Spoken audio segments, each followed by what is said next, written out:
I'm like weirdly attached to it.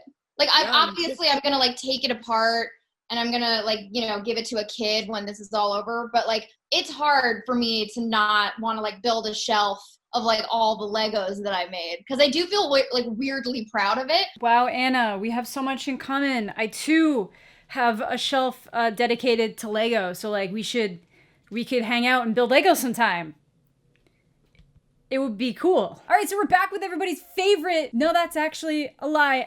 But we're back with Quick Bite Entertainment, aka Quibi, aka if you're looking for Quick Bite Entertainment, you're probably on like TikTok or Twitter, but it's Quibi. So today we're gonna be talking about the show Dummy, which I mentioned in passing in my actual Quibi video. If you missed that video, you should definitely go check it out. But in that, I had a lot of questions. I'd only watched the first episode, which again, because every episode of this is like a teaser trailer, it was only like 6 minutes long. I had a lot of questions about it. I decided I wanted to go through the whole thing. It is way too warm to be wearing a long sleeve kind of crew neck. We're gonna go for a little bit longer before we have to swap out the bong. But Dummy is essentially, I will let Anna Kendrick explain this for you. I play Cody. She's having like boyfriend problems, and she makes friends with her boyfriend sex doll. So it's a really good show. You should watch it. Nothing weird happens. Yes, it is just as weird as it sounds. And it became very apparent to me that Dummy is actually based on the real life relationship of Cody Heller and her boyfriend at the time, current fiance, Dan Harmon. Yes, that Dan Harmon. Because not only did people tell me, but they also say it blatantly in the show. They don't come up with pseudonyms. They don't come up with anything different. This is 100% Dan Harmon and Cody Heller. They make numerous references to Rick and Morty and Dan Harmon's success throughout the entirety of the show, because obviously that would be something looming over Heller as a writer herself. And yes, there's really a sex doll. But I guess as a couple, they were just super honest and open with their relationship when they first started it. They were open about like their interests and their kinks and stuff like that. So it came out that Dan had one of these dolls. And at first, like in the show, Cody just makes a bunch of jokes for it. She gives it a nickname, but then the more time she spends with him, the more she starts feeling insecure and jealous about the sex doll, which ultimately influenced her to start writing this show as a way of processing a bunch of these feelings, and started to imagine conversations in her head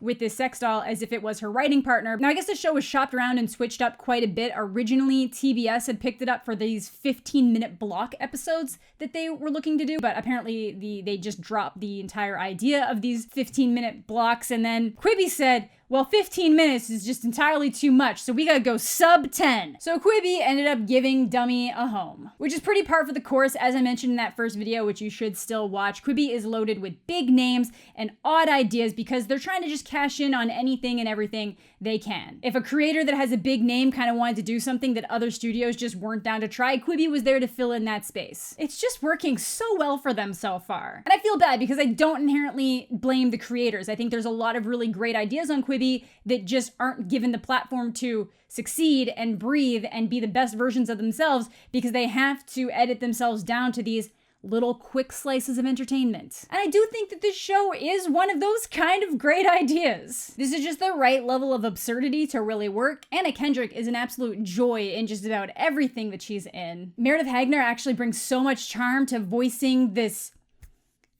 doll, because those are the characters that you're essentially following around for the entire time, and their dynamic really is the basis of the show. Because they succeed together, the show at least is good on those merits. I think there's a lot of great humor and a lot of great delivery, but because the episodes are so short, we never get a chance to really flesh out any other characters. I like the therapist that they have in a few episodes, and there's definitely some other characters that provide some genuine laughs, but nothing ever really feels fleshed out. Also, the animation on the doll's face gets pretty bad at times, and a lot of people have this like the uncanny valley feeling with it. I get that it most likely had a tight budget, because I think that was also kind of one of the selling points behind Quibi. And it does actually make a lot of good commentary on like the standards of men versus women and how women see themselves, the insecurities and lack of confidence that can come with that. So for a free trial on Quibi, I think it's probably worth the watch. Oh, there's also like a revolving door of agents that get Me Too'd in this. I don't know if that was actually reflective of Cody Heller's real life, but I didn't really know where else to mention it in the scheme of the rest of the video, but that's just something worth noting. But let's get on to the show itself. So as mentioned in my first Quibi video, the first episode ends with Cody stumbling upon the doll. I'm in here. Sup? And the doll gets pretty sassy, and when she wakes up the next morning and thinks it's all a dream and then realizes sadly it wasn't, things continue to get weird, as you might imagine. But one thing I will say is that when the doll's introduced in the first episode, and again when it comes back in the second, there's this really like trippy music that plays every time she pops up, and it's kind of like this weird, twisted fairy tale like song. Like it's whimsical but very weird. I really love it. And in this episode, she ends up giving the doll a bath because, you know, in the last episode, it's brought up that Dan's never cleaned her. And he's had her for about 7 years, apparently. So she's just been dirty the entire time. I really hope that that part wasn't based on reality. Do whatever you want, but clean your business, you know? So we find out that the doll's name is Barbara and that she's a feminist. But I have news for you, babe. We're all sex dolls until we topple the patriarchy. It's great. You're a feminist sex doll. Yeah, I am. Yeah, I've read The Feminine Mystique, so yeah. And just might be a lot jealous of Cody. So when Cody goes to put her back after giving her a bath, Barbara is like, no, my arm was in a different position. You have to get it back in that position or Dan's gonna know you were snooping and he's gonna dump you. But she basically forces her into manipulating the arm so much that it breaks. And then the episode ends. And I keep forgetting what format I'm watching because the episode's just so suddenly over that it feels weird that it's done. But either way, as mentioned, the doll, Barbara, manipulated Cody into breaking her arm so Dan would think she was crazy and like purposely trying to damage his property and break up with her because that plan makes sense. And it's specifically because she, the doll, wanted to be alone with Dan again, so they could be their own couple, man and doll. So of course, Cody has to fess up and deal with everything that's been happening. JK, she obviously tracks down a sex doll repair shop, as one does. And they find out that contrary to what Barbara thought, she is not a custom designed model specifically for Dan. She's just a run-of-the-mill Kayla model that was actually discontinued due to disinterest. And then the repair guy gets her strung up and starts going over all the reasons why it would be better just to get a new model than trying to fix the old one. And it actually kind of becomes this commentary on how people and the industry itself just judges women as they age and how differently they treat them versus men. And it got a lot deeper than I expected a show with this premise to do. And then you think things are gonna be okay. Maybe they're gonna be friends. I don't even know why I'm like conceptualizing the idea of them being friends right now, but they get back to Dan's place and Dan's there because the sex doll texted him like 911 emergency, get here now. But in reality, it would have had to have been Cody's subconscious that texted Dan to come home immediately. And Dan is upset that the doll is in her car because he was like, you said you wouldn't invade my privacy and that you were okay with it. So I feel, you know, a little betrayed here, but doesn't actually stop to ask, why did you casually take Barbara out for a spin? I think that means something else in this context. Take her out for a drive. But luckily Cody goes on a ramble that Anna Kendrick she sells them so well, explains the situation, and Dan's like, no, I love you. Like, why are you comparing yourself to that? That's just a masturbation toy. And he chucks Barb in the dumpster. And I guess that is what happened in real life. When Cody started working on the script for this pilot, Dan chucked it in a dumpster. But back to the show, she thinks, great, Barb is gone. I can move on with my life. But then, of course, the doll is screaming at her from the dumpster as she's trying to work on her script. And she starts giving her advice on the script. And they're kind of like bouncing off of each other. Because it's a super good script about a stripper who is also the Tooth Fairy. It's going super well. Then someone takes the doll because he wants to recycle it to help save the environment, so she's got to like rescue it and realizes, well, can't bring it back to Dan's, so I guess I'm just gonna bring it back to my place. And not only does she bring Barbara back to her place, she also brings the plank of wood, aka lumber, that Barbara has fallen in love with from the dumpster. There's some really good stuff in this show. So the 6th episode starts off with a therapy session in which she reveals to this therapist that she's been having full-blown conversations with her boyfriend's sex doll. And the therapist is like, this is essentially an imaginary friend. You're using her as a tool to deal with a transitionary period and personal struggle. And Barbara is there to reflect and help you deal with that part of yourself that you just don't want to or can't accept. So as long as Barbara's not encouraging Cody to hurt herself or others, everything's totally fine. We should kill Dan. What? So obviously it hits the point where Barbara starts to resent Dan because he chucked her in a dumpster, and we start getting meta, and Cody realizes because of Barbara's prompting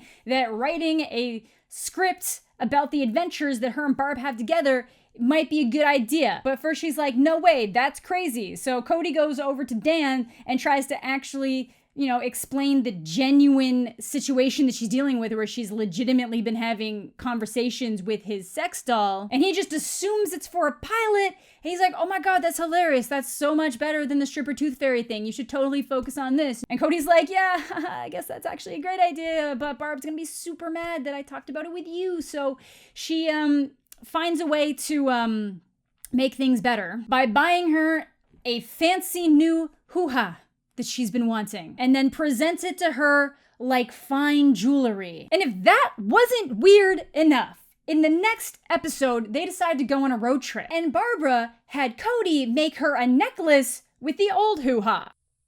So Cody's subconscious made her make a hoo-ha necklace for this doll. So they take a pit stop on this journey, and Cody actually brings the doll inside the gas station convenience store, necklace and all. And she's just literally dragging this doll around the store while having a conversation with her out loud and making fun of this other woman who appears to potentially maybe have a drug problem. And this whole episode runs on the idea of the Bechdel test and how they should probably stop talking about guys so much and Dan so much and how easy it is to fail because they can't think of anything else to talk about. And that there's even the reality that they could not include any discussion about guys or any male characters at all and then just shit talk another woman, and then they would still theoretically pass the Bechdel test. And then when they finally come to this realization, Barbara's like, Hey, we can talk about guys again, because I've been meaning to tell you that there's this guy that's... Open the register now! Honestly, the delivery of comedy on the show is genuinely good. But Cody can't even dwell on this robbery for too long. She starts getting into an argument with Barbara because she starts texting Dan instead of calling 911. And the thief actually pops in on her while she's rambling at this doll, being like, hey, slide your phone in your wallet. What are you doing? And Cody once again starts rambling. And the more she goes on, the thief realizes that her boyfriend is Dan Harmon, and he's a huge fan. And then he takes off his mask randomly, just be like, oh yeah, I'm such a huge fan. And then he shows his Rick and Morty shirt off, because again, that's just an ongoing thing. So he starts gushing about how much she loves him. And then they're both like, oh my God, that's so crazy. It's so cool. And then the crack addict they were just making fun of shoots him in the back of the head. Gee, no wonder no one else would make this, but it's spectacular. So they get back to Cody's place and they start working on the script. And Cody thinks that Dan's cheating on her with this Simone chick that he does a podcast with. But before he can really dwell on the insecurities and how trash Dan might be, the sex doll starts to sexualize the 13-year-old boy.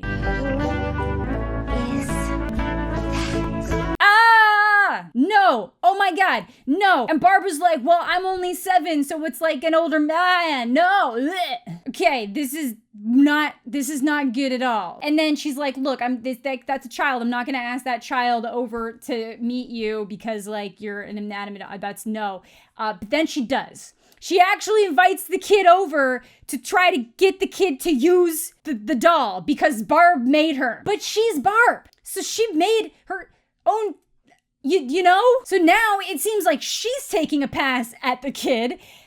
Why? And obviously the kid runs away, freaked out, because it seems like she's trying to get him to do some weird stuff because it's what and then one of my favorite emotional songs ever starts playing, Colorblind, and they try to have another one of those I'm old and outdated conversations. He's just gonna replace me. And then, no, I only call you ugly because I'm jealous. You're so beautiful. It's like, oh my God, no, I'm not beautiful. But we just did not spend enough time on the trying to get there had to have been a different way to create a conflict here. Either way, because they've both been upset and talking about how jealous they are of each other, they kiss. And it's not the worst thing I've ever seen. Oh my god. I guess real life Cody Heller wanted a full sex scene here. Anna said no. So we're now officially in the last episode. They wake up the next day and it's clear that they went all the way. So she hits up the therapist because the doll isn't talking anymore, and the therapist is like, oh, so you essentially made love to yourself. You did all the work figuring out your insecurities, became one with yourself, fully actualized the situation. Is this actually what happened? I don't think so, because Cody said that while writing, the doll got thrown out. But we can't dwell here too long because obviously the kid's mom comes over and is like, you tried to get my son to have a round with the, So she thinks she's gonna get kicked out of her apartment, which is honestly the last thing I would be worried about in this situation because there's a lot worse things that can happen to you. But hey, Dan asks her to move in and it's so great. But then Barb pops back up and was like, hey, I was just sleeping because he tired me out. But I'm assuming she comes back because she needs to call her out on the fact that she's being a passive participant in her own life. This ultimately ends up bringing up the insecurities she has that Dan's gonna leave her when she stops being young and hot. And Cody repays this honest look into her own mind by leaving Barb in a storage locker with a phone. That's cold, Cody. And then it cuts to a month